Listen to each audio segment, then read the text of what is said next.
also ties into income, budget deficits, and homelessness. We're talking about bringing jobs. One of the things Riverside's good at is bringing in government jobs. We need private sector, high-paid jobs. Last time I was here, I talked about bringing in 60 aerospace jobs to a city that really was not too cooperative. We are now up to 150, and my partners are thinking about vacating the city of Riverside. The city said about 2 years ago they did a concierge service to bring in business. I think it's time to blow it up and start again, seriously. We need to do something to bring in high-paying, private sector jobs that will increase our tax base. I'd like to hear your ideas to do that. Thank you.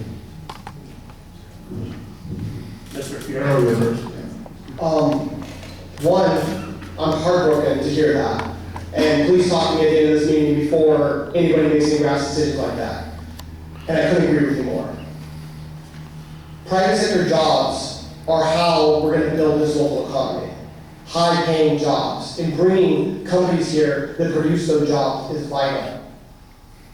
I actually agree with you. The concierge service you're talking about is streamlined Riverside.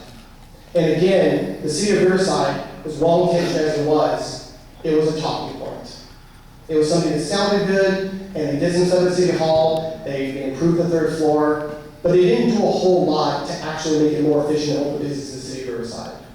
And frankly, I would like to see the people who are in charge of bringing new jobs to the city. I never want them to step foot in City Hall. It's like having a salesman who sits in an office all day. Like, what good does that do anybody? I want you out there, meeting with people, finding out what their needs are, working with the local universities to find out what sector jobs we could grow in this area. Thank you, Mr. Nelson, for the question. Yeah, I mean, it's horrible that a company would leave, whether it's a resident or a company. The problem is word gets out, right? We have so many regulations. We have so much red tape that you have to get through when you're a business owner, when you are running a business. It makes it just where you don't want to do it, right? You get to that path, you're like, this is too difficult. It's the path of least resistance. And that applies for our business owners, large and small.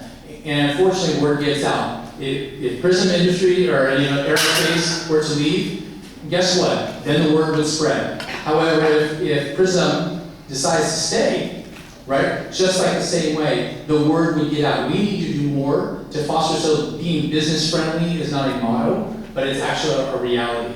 And that's what we have to do, is to engage well before there's even a thought. We should be reaching out to you just randomly, right? Saying, how are things going? Do you like being here in Riverside?